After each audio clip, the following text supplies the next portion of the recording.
kembali lagi dalam dialog ekonomi rakyat Kadin UMKM. Naik kelas, beri tepuk tangan dulu dong ya semuanya dia pada kesempatan berbahagia ini. Nah, kali ini saya akan bertanya-tanya dengan Bapak Tony Laberta sebagai Ketua UMKM Komunitas DKI ya. Nah, sebelumnya saya ingin menanyakan di UMKM DKI sendiri ini keanggotaannya sudah seberapa banyak dan mayoritas mereka di bidang apa? Silakan Pak. Ya, saya izin buka. Terima kasih Mas Gibran. Jadi komunitas UMKM naik kelas ini sebagai wujud nyata di mana komunitas ini adalah binaan dari Kadin Indonesia untuk merealisasikan UMKM ini bagaimana step-stepnya naik kelas. Ya, dari DKI sendiri yang sudah bergabung sebagai anggota UMKM naik kelas ini sekitar ada 1.250 dari masing-masing kota sudah ada kepengurusannya sampai ke tingkat kecamatan, sehingga betul-betul program dari Kadin Indonesia ini bisa dirasakan oleh UMKM di bawah gitu. Gitu. Dan kalau saya lihat di sini Mas Wali ini menggunakan seragam tulisannya ruang naik kelas. Nah, apa nih bisa diceritakan sedikit nih ruang naik kelas ini seperti apa dan program-programnya bagaimana, langkah-langkahnya bagaimana biar semua pemirsa juga bisa mengetahui informasinya dan kalau ingin bergabung itu kemana? Silakan. Baik, ya. Ruang naik kelas sebagai wadah pelatihan dan pendampingan UMKM. Jadi selama ini UMKM ini kan bingung, konotasi dari naik kelas sendiri mereka bingung. Sehingga kita buat platform khususnya untuk UMKM yang serius untuk benar-benar naik kelas. Sehingga di ruang naik kelas ini kita buat kelas-kelas khususnya dari kelas mikro, kelas kecil, sampai kelas menengah, dan dengan materi kurikulum yang berbeda. Sehingga mulai dari registrasi, kemudian diklasifikasi, diklasterisasi sesuai bidang usahanya masing-masing, dan kita hadirkan pelatih-pelatihnya atau mentor-mentornya yang sesuai dengan kebutuhan dan bidang bisnisnya masing-masing, sehingga betul-betul mentransfer ilmu itu sesuai dengan bidangnya. Begitu. Kalau kendalanya selama ini yang dihadapi? Yang paling jadi kendala itu kembali lagi ke karakter UMKM, karena selama ini UMKM kan kurang teredukasi tentang bagaimana untuk men-scale up bisnisnya, kemudian tentang knowledge pengembangan bisnis gitu kan. Makanya ruang naik kelas ini hadir khusus untuk UMKM naik kelas. Mereka masuk bagaimana dari kelas mikro bisa tumbuh menjadi kelas kecil, dan kita harapkan bisa jadi kelas menengah dan bisa tumbuh menjadi bisnis-bisnis besar berikutnya. Waduh, tepuk tangan dulu dong. Dan bagi mungkin pemirsa yang ingin mengetahui bagaimana cara bergabungnya nih dan ingin mendapatkan informasinya, juga ingin masuk kelas-kelasnya setiap hari apa gitu, silakan. Ya. Gimana caranya? Sekarang ruang naik kelas itu sudah ada berjalan di batch 1. Itu nanti ada 16 sesi kelas, 16 sesi kelas dalam setiap pekan 2 sesi, ada online ada offline. Jadi kelas online ini pemaparan tentang materinya, di kelas offline-nya itu langsung mengupas praktek di situ dan evaluasi langsung sesuai dengan permasalahan UMKM-nya masing-masing. Nah, selama ini permasalahan UMKM sendiri yang masalah yang hadapi seperti apa? Permasalahan yang sangat krusial. Ya, kendala yang paling utama di era pandemi saat ini ya, karena yang kita rasakan UMKM ini sangat inovatif di produk, tapi terkendala di pemasaran. Bagaimana mereka bisa menjual produk lebih banyak seperti itu. Makanya di ruang naik kelas itu kita ada sesi khusus untuk membuat segmen market, segmen produk. Jadi UMKM ini sebelum dia membuat produk, dia harus tahu dulu marketnya. Sehingga ketika produknya sudah ada, dia nggak bingung lagi cari marketnya di mana. Ibaratkan orang perang itu jadi sniper. Iya, jadi kolamnya sudah ada dulu. Kalau kolamnya sudah ada, ikannya sudah ada, mancingnya enak. Wah, mantap. Jadi di DKI tadi kurang lebih sekitar 1.200 ya. Lebih dominan produk apa? Handicraft atau food and beverage? 80% memang F&B. F&B dan sisanya itu craft dan fashion. Andalannya ya dari DKI sebelum kita nanti makan Iya. Iya, ini salah satu UMKM binaan kita yang sudah naik kelas. Ya, dan memang salah satu peserta dari ruang naik kelas juga. Ya. Nanti dalam menghadapi ruang naik kelas ini dalam strategi untuk digitalnya dan untuk informatika dunia sekarang kan sudah mau masuk 5.0 ya gitu kan. Ya. Nah ini langkah apa yang akan diambil dari Ruang Naik Kelas ini sendiri? Ya, Dengan perkembangan teknologi semakin maju kan, karena terkadang kan tadi Anda bilang bahwasanya pelaku UMKM ini dari segi knowledge juga masih kurang dan segala macam. Nah ini untuk pendekatan apa yang dilakukan? Karena kan terkadang juga pelaku UMKM ini semangatnya up and down ya, pada saat Betul. down kendor gitu. Nah ini apa nih tips-tipsnya nih atau langkahnya yang diambil? Ya, dari Ruang Naik Kelas itu memang pesertanya banyak karakter-karakter dari UMKM-nya, dan UMKM sendiri sangat identik dengan emak-emak. Nah, jadi the power of emak-emak. Jadi kalau kita bicara UMKM yang terbesit itu emak-emak yang jualan di pinggir jalan gitu. Oh, iya. Nah, itu paradigma itu yang harus kita rubah sebetulnya. Oh, iya. Jadi yang kategori UMKM itu artinya yang masih omsetnya di bawah 50 miliar per tahun itu masih level UMKM.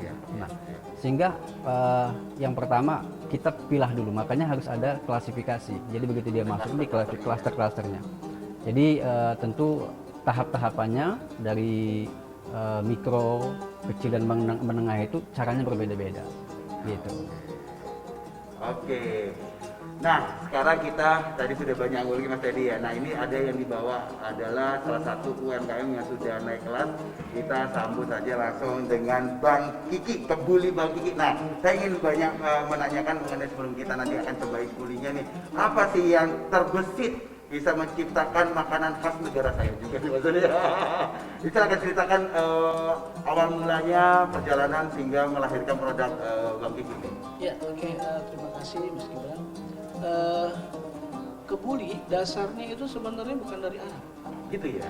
Nah, makanya saya punya satu tema sebenarnya, kuliner khas Indonesia yang terlupakan.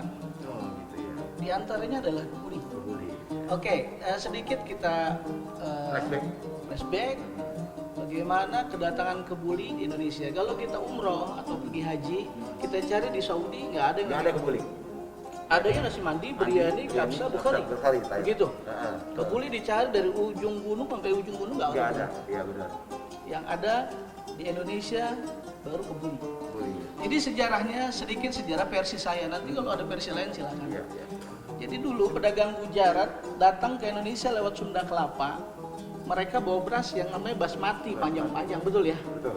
Oke, dia juga bawa kapulaga khas Arab yang hijau. Ya. Datang ke Sunda Kelapa, lalu capek lelah, minta tolong orang asli Sunda Kelapa buatin nasi. Dengan bumbu ini, nasi bahan ini beras ini. Dibuat. Hasilnya kita Indonesia ini lidahnya kalau nggak ada rasa asin atau rempah-rempahnya kurang, gurihnya nggak ada, pedes yang nggak ada, nggak jadi, nggak enak. Abdul. Sebaliknya kalau kita umroh, makanan-makanan Saudi tuh bahasanya anta begitu ya, kurang garam, kurang bumbu, kurang pedas, kurang ini, kurang itu gitu. Akhirnya dimasaklah oleh orang asli Sunda Kelapa, ditambahin bumbu. Nah ini kebuli ini penuh dengan rempah asli Indonesia. Ada biji pala, ada kayu manis, ada lada hitam, ada apalagi macam-macam banyak sekali. Ya cengkehnya juga ada, macam-macam yang ada di Indonesia nggak ada di sana. Nah makanya pas dimasak, lalu dicoba oleh pedagang Gujarat dari negeri Yaman sana. Pertama kali yang diucap setelah makan dari masakan orang asli Indonesia apa dibilang? Kobul. Kobul artinya terima, betul. Kobul artinya diterima. Makanya orang kita bilang namanya, oh ini namanya kebuli, padahal maksudnya kobul diterima. Akhirnya sampai sekarang namanya kebuli. Iya. Aslinya ini penuh dengan rempah-rempah asli Indonesia. Makanya saya bilang kuliner khas Indonesia yang terlupakan kebuli. Cuma versinya kita pakai beras lokal, nggak pakai basmati. Kurang lebih seperti itu. Nah, kenapa bisa saya Melirik usaha ini gitu ya. kebuli? Ya, karena memang dulu saya ini senang ikut hadir acara-acara pengajian majelis. Identik kebuli itu adanya di majelis, betul ya? Betul. Ada pengajian maulid atau apa-apa lah itulah. Kalau ditanya, oh di sana ada pengajian, ada kebulinya nggak? Nggak ada, saya nggak jadi datang. Kalau ada kebulinya, saya datang. Artinya apa? Ini makanan favorit saya. Dari cinta, dari suka, maka akhirnya kita usaha ini. memang setiap usaha kalau tidak didasari rasa cinta, Iya. rasa suka, hambar. Jadi jalannya mau enggak. Dan di sini Bang Iki, semenjak sudah bergabung dengan ruang naik kelas ini, apalagi juga dengan Kadin ini, apa manfaat yang dirasakan dan apa harapannya agar produk Bang Iki ini bisa semakin banyak dikenal gitu, dan langkah-langkahnya apa sih? Oke. Setelah kita masuk RNK, ruang naik kelas ini, yang pertama kita jadi banyak teman. Sebenarnya yang namanya usaha nggak ada yang instan, butuh proses. Kadang-kadang orang nggak mau ikut proses, maunya langsung simsalabim, jadi gitu nggak bisa. Jadi kita kenalan satu demi satu dari Jakarta Timur, Barat, Selatan, Utara, sampai Pulau Seribu. Kita kenalan, lo ini produk gue, ini. Akhirnya apa? Pertama yang kita sampaikan branding dulu. Branding terus nyobain deh. Jadi nanti semua udah nyobain, terus dibicara ke sana. Akhirnya jadi kalau ingat Kepuli, ingat Bang Kiki. Asik. Intinya sih begini. Buat siapapun, kalau kita mau jualan, jangan cari pembeli, tapi cari pelanggan. Kalau cari pembeli, sekali beli, terus rasanya nggak karuan, harganya mahal, selesai. Makanya apa syaratnya? Syaratnya 3.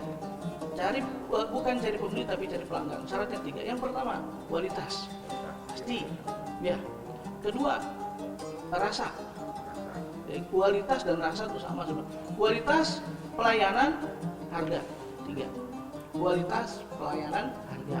Ini yang harus kita sudah siapkan kalau kita mau usaha. Dan yang terpenting begini, di masa pandemi seperti ini, Kepuli saya alhamdulillah masih bertahan. Yang pertama karena nasi adalah kebutuhan. Kuliner, tapi susah-susah gampang lo jualan nasi begini. Sehari lewat nggak bisa dijual. Harus fresh terus ya. Betul, karena rasa itu representatif kita di luar. Perwakilan kita di luar adalah rasa. Kalau rasanya enak, makanya saya punya moto.